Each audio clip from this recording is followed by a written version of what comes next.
Assalamualaikum warahmatullahi wabarakatuh. Perkenalkan, nama saya Lola Asmadela Putri dari kelas A2 Psikesnya. Oke, di sini saya akan menjelaskan tentang pertemuan ketujuh, yaitu akuntansi syariah dan juga akuntansi konvensional. Nah, akuntansi syariah sendiri adalah bidang akuntansi yang menekankan pada dua hal, yaitu akuntabilitas dan pelaporan. Akuntabilitas tercermin dari tauhid, yaitu menjelaskan tentang segala aktivitas ekonomi sesuai dengan ketentuan Islam atau syariat Islam. Nah, sedangkan pelaporan sendiri yaitu suatu sistem dari teknik dari suatu pencatatan, pengelolaan atau peringkasan tentang kayak pelaporan dan pengerusan data keuangan yang dilakukan cara tertentu yang digunakan untuk pengambilan keputusan ekonomi atau perusahaan dengan prinsip-prinsip syariah yang terkandung dalam nilai-nilai Islami. Nah, untuk akuntansi syariah pada dasarnya sama dengan akuntansi pada umumnya. Hanya saja kalau akuntansi syariah itu terdapat kayak ada prinsip-prinsip harus berpedoman kayak syariat Islam. Kalau akuntansi biasa kan kayak konvensional itu kayak sejenis biasa ya, kayak nanti sesuai dengan kayak yaudah kayak nggak ada kayak ketentuan syariat Islam. Nah, untuk perbedaannya sendiri dilihat dari segi modal, prinsip, konsep karakteristik, serta tujuannya.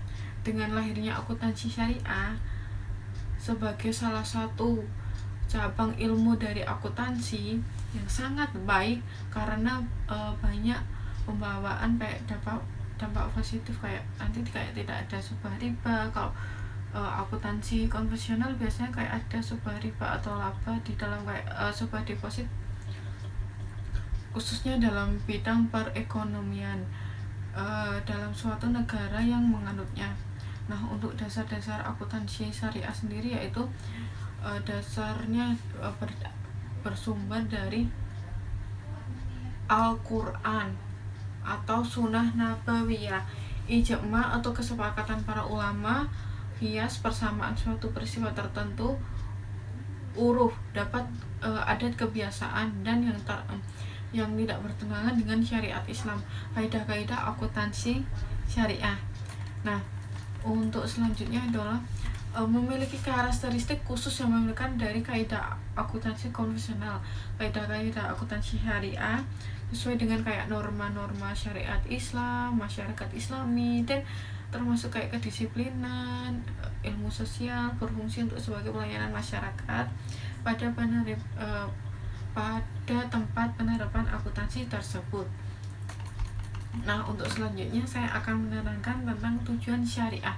Nah, tujuan syariah sendiri yaitu ada 7. Nah, yang pertama yaitu menentukan hak atau kewajiban dari pihak yang terlibat lembaga keuangan syariah tersebut, termasuk kayak hak dan kewajiban dan transaksi sebelum melakukan transaksi sebelum selesai terkait dengan penerapan kewajaran dan ketaatan atau prinsip etika dan syariat Islam sendiri. Nah, yang kedua atau selanjutnya untuk menjaga aset dan hak-hak lembaga syariah. Yang ketiga adalah untuk meningkatkan kemampuan manajerial dan produktivitas dari lembaga keuangan syariah itu sendiri. Nah, untuk selanjutnya yang keempat adalah untuk menyiapkan informasi laporan keuangan yang berguna kepada penggunaan laporan keuangan sehingga mereka dapat membuat atau mengambil keputusan tersebut dalam hubungan lembaga atau tidak berpendapat sendiri. Nah, untuk yang kelima diungkapkan dengan baik agar meningkatkan kepercayaan antara kayak nasabah sama peminjam, pengguna, serta meningkatkan kepahaman informasi tentang akuntansi tersebut.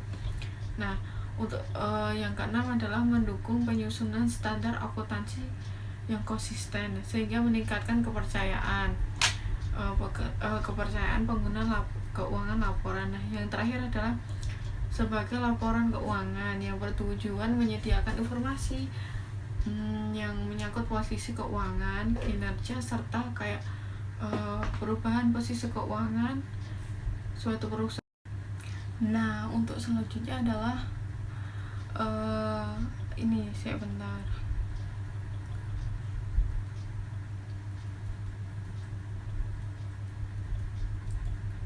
Tadi kan tujuan udah, yang selanjutnya adalah prinsip-prinsip akuntansi syariah. Terdapat prinsip pertanggungjawaban, prinsip keadilan, prinsip kebenaran. Nah, untuk penjelasannya saya akan menjelaskan tentang prinsip pertanggungjawaban dulu. Nah, prinsip pertanggungjawaban adalah karena dasarnya yang digunakan adalah akuntansi syariah. Syariah ialah Al-Quran, maka prinsip pertanggungjawaban merupakan salah satu bentuk dari implementasi hal tersebut. Nah, di mana setiap hal atau setiap transaksi yang dilakukan oleh manusia akan dipertanggungjawabkan. Seperti kayak kita maling gitu kan harus dipertanggungjawabkan, kayak masuk nanti kayak di penjara dan lain-lain. Nah, secara konkret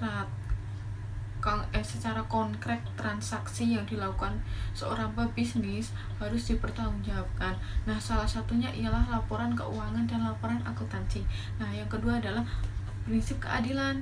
Prinsip keadilan sendiri dalam akuntansi ini memiliki dua pengertian. Yang pertama ialah keadilan yang diberikan kepada praktik moral, yaitu kejujuran. Harus jujur, yang merupakan suatu faktor yang sangat dominan. Tanpa kejujuran atau tidak jujur, informasi akuntansi yang disajikan akan menyesatkan untuk laporan dan merugikan untuk masyarakat. Nah, yang kedua adalah adil, bersifat fundamental dan tetap sangat fundamental, berpijak pada nilai-nilai etika atau syariah dan moral itu sendiri. Pengertian kedua inilah yang lebih merupakan sebagai pendorong atau untuk melakukan upaya-upaya dekonstruksi terhadap bangunan akuntansi modern saat ini. Nah, yang ketiga adalah prinsip kebenaran, berkesinambungan dengan prinsip keadilan. Prinsip kebenaran akan menciptakan keadilan dalam mengakui,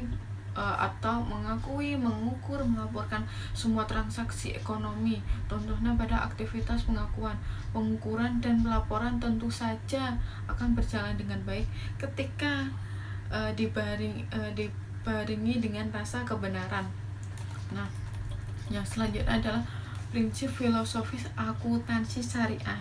Nah, untuk penetapan konsep dasar teori akuntansi syariah didasarkan pada prinsip filosofis. Nah, sedangkan prinsip filosofis terdiri dari implisit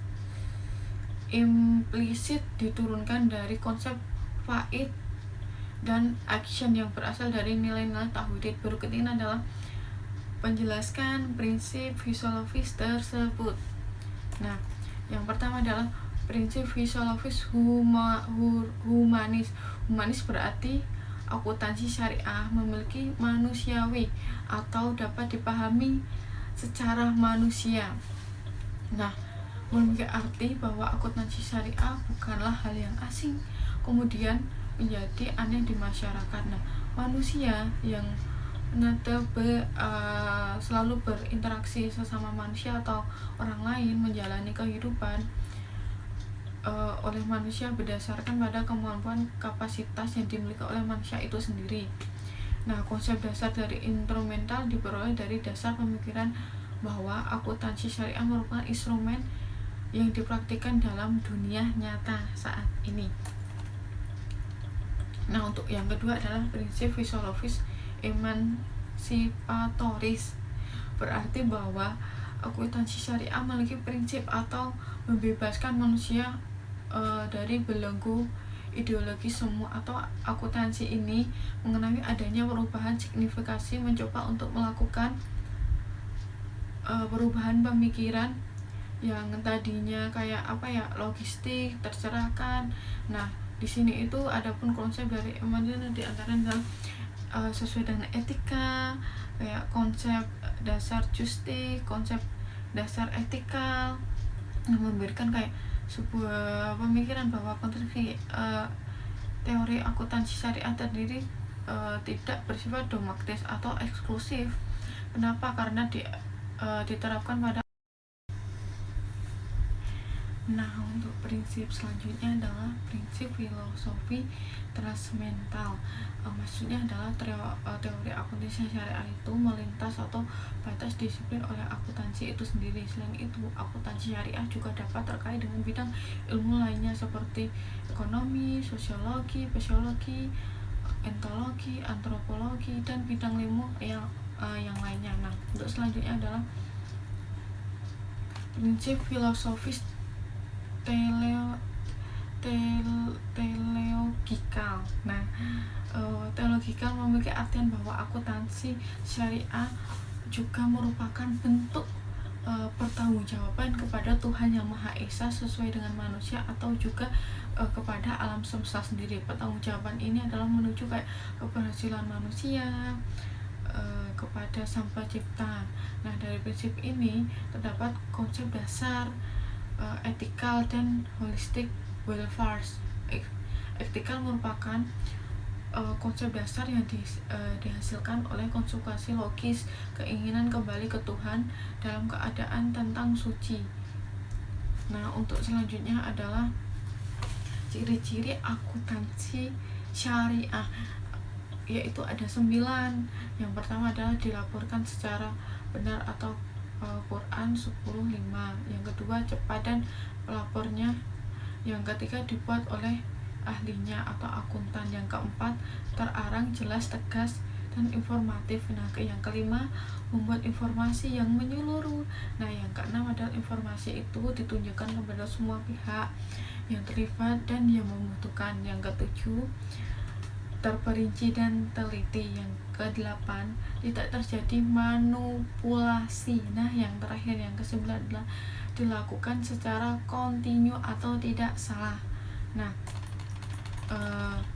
kelebihan akuntansi syariah adalah yang pertama adalah sistem bagi hasil. Akuntansi syariah tidak memiliki sistem bunga kan karena tidak ada riba, namun menggunakannya sistem hasil bagi dengan menanggung resiko bersama-sama oleh semua pihak yang terlibat. Nah, yang kedua adalah menggunakan prinsip jual beli murabahah. Dalam transaksi jual beli akuntansi syariah merupakan sistem yang sesuai dengan ketentuan agama Islam, misalnya transaksi antara bank, nasabah yang ingin mengajukan kredit dan yang lain-lainnya. Dengan prinsip murabahah, nasabah dan bank akan membuat sistem kerja berdasarkan kesepakatan awal yang dibicarakan antara dua pihak yang bersangkutan. Nah, yang terakhir adalah terhindar dari riba. Riba adalah penetapan bunga saat pengembalian berdasarkan presentasi tertentu dari jumlah pinjaman pokok yang dibebankan kepada si peminjam tadi. Nah, yang terakhir adalah memiliki unsur atau tenggang rasa. Akuntansi syariah tidak hanya fokus pada pelaksanaan akuntansi, tapi juga terdapat unsur zakat yang menjadi salah satu produk wajib. Kelebihannya yang kelima adalah landasan hukum dari Tuhan. Nah, dengan menggunakan sistem akuntansi syariah, landasan hukum yang sesuai dengan kaidah agama Islam, di mana ketuhanan dan dasarnya tidak dibuat oleh tangan manusia itu sendiri. Nah, selanjutnya adalah karakteristik akuntansi syariah. Nah, yang pertama adalah transaksi syariah dilakukan berdasarkan prinsip saling paham dan saling ridho. Yang kedua adalah prinsip kebebasan bertransaksi diakui sepanjang objeknya halal dan baik atau thayyib. Nah, yang ketiga adalah uang hanya berfungsi sebagai alat tukar ukur, satuan pengukur, bukan sebagai komoditas. Nah, yang keempat, tidak mengandung unsur riba, tidak mengandung hiyat kezaliman.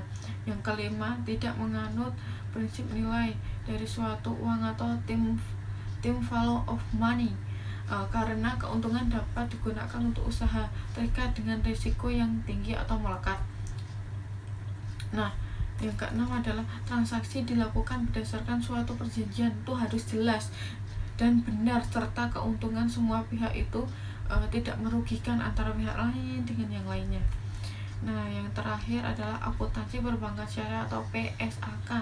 Akuntansi perbankan syariah telah disahkan pada tahun 2009, mengatur pelakuan akuntansi, pengakuan, pengukuran, penyajian